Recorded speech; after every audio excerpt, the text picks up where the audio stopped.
All right. So turning from the question of Israel's culpability in genocide, one thing is clear, that if you take the crassest perspective on this, at least in terms of the context of American politics, and leave for a moment the morality, the humanity, or even just the foreign policy interests of the United States, I have not heard a single decent argument that in some way U.S. interests would be harmed if Joe Biden came out for a ceasefire, permanent ceasefire, and leveraged some aid. Like, I have never heard a single person articulate from a U.S. foreign policy perspective why that would not be in U.S. interest.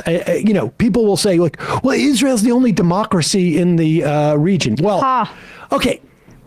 Aside from that not being a very loose term around democracy, so what? Exactly. Well, how does a ceasefire in any way, calling for a ceasefire, or leveraging U.S. power in any way, represent an existential threat to Israel?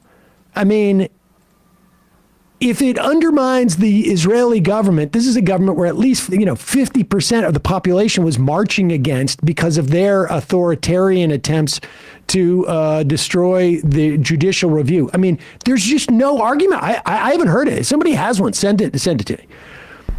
So from a U.S. foreign policy standpoint, there is no rationale for Joe Biden to be supporting Israel in this manner. You can support Israel and call for a ceasefire. I don't think there's any president that we've had, not a Democratic one at least, and I would imagine some Republican ones in the past, wouldn't hesitate to have called for a ceasefire at this point. We know Blinken, tweeted it out the first couple of days. Yeah.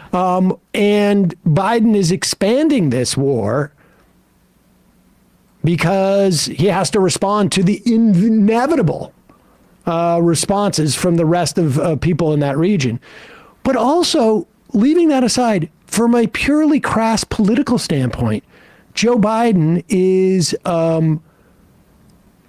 I think, alienating and it doesn't have to be huge, for a guy who won by 40,000 votes across like 3 states last time. Yep. In terms of the Electoral College, alienating a lot of young people, white, black, brown young people. And by young, I'm talking like just younger than me, which is, 55 and under, 45 and under. Are getting alienated, and ceding a ground to Donald Trump so that he can go out and do stuff like this. This is clip number 1. Donald Trump in a video statement. And, you're ceding this ground. You don't need to believe him in what he says here to see that it's still problematic that he's able to say it. Crooked Joe Biden is not only dumb and incompetent, I believe that he has gone mad, a stark raving lunatic with his horrible and country-threatening environmental open borders and DOJ, FBI weaponization policies. He is a mental catastrophe that is leading our country to hell. We'll end up in World War III because of this man, and for no reason whatsoever. Thank you. Thank you. Bro, you sent a missile at an Iranian war leader. And I mean, can you imagine if Iran assassinated like Antony Blinken? What that would have looked like? I mean, that's Tillerson or something. Or Tillerson at the just whatever, some top diplomat, or or Lloyd Austin. It's a miracle, and it's really just like Iranian restraint as to why Trump didn't lead us into World War III. Trump's a lunatic. He's obviously there's a lot of projection here, but. You made the point earlier, Emma, that Joe Biden's core brand proposition was, you're not going to get chaos, you're not going to get mayhem. I'm going to, restore our perspective in terms of foreign policy and bring some like national we're respect. going to have a calm hand on the tiller of the U.S. The SS U.S. United States ship Right. essentially, and Donald Trump is able to go out there and again. I can't even do the percentages of the number of people that he needs in across 3 or 4 states to not vote for Trump for Biden. Never mind vote for Trump.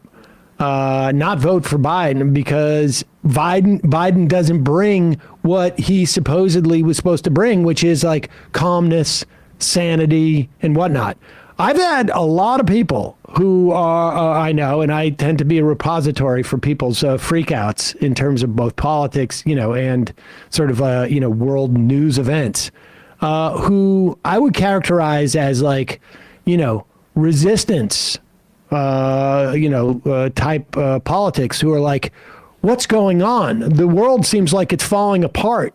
And whether he deserves blame or not, Joe Biden was supposedly brought in to make the world not go insane. And if he's not doing that, Well, what is he? I mean, he's not going to win people over with his sheer charisma or something. He's not Obama who can talk his way out of this situation. It's all about him in opposition to Donald Trump. That's the only thing that is buoying Biden at this point. And chaos equals Trump was a huge part of why Biden won, and now it's chaos under Biden. Unfortunately, people don't vote as much on foreign policy as I wish they would, obviously, but I don't think that this is a standard moment. Like, I think that this kind of unprecedented slaughter is something that could actually really shift. Like, dismal poll numbers out of Michigan, where there's a sizable Arab and Muslim population.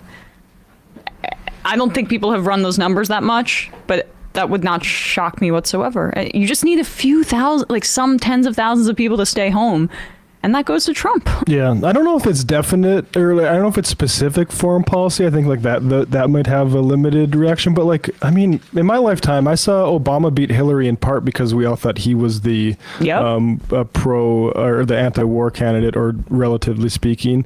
Trump himself, I think. I mean, he had a lot of going for him against the GOP in 2016, but part of it was telling Jeb Bush like that the record was a big fat mistake. Yeah.